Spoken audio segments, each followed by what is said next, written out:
This is going to be a very quick tutorial with a few useful tips, so let's get straight to the point.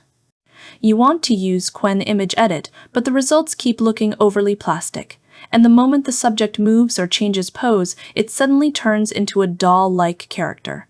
Well, this tip will help fix that. Try stacking two consistency LoRAs together. Links are in the description. Trust me, this helps a lot. Not only with scene consistency, but also with preserving the textures, details, and overall visual style of the image. The pixel drift becomes much lower, and facial identity stays far more consistent across edits.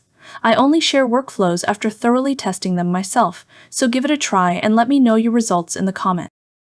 It also helps when the input image is a standard size, ideally around 2 megapixels. That seems to give the model much more stable and consistent results. I also included a switch that lets you choose between keeping the original aspect ratio or outputting at a custom resolution. Now, let's take a look at some example results. This is the original image. Now let's change and edit her position. We can see that the identity is still preserved. The image textures also remain consistent, and it did not turn overly plastic or excessively smooth. I'll zoom in further so we can properly check the texture details. What concerns me the most is the face. Usually, when you move or reposition a subject, the skin suddenly becomes overly smooth and plastic, almost like that exaggerated Korean glass skin effect. These stacked LoRAs help avoid that problem quite a lot.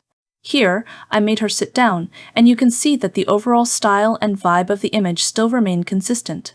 Now, let's connect 3 separate images with 3 different subjects and make them sit together in a single scene. Look at how consistent the results are. Honestly, at this point, I think we can finally call this a real nano-banana alternative. And again, this is not some magic workflow.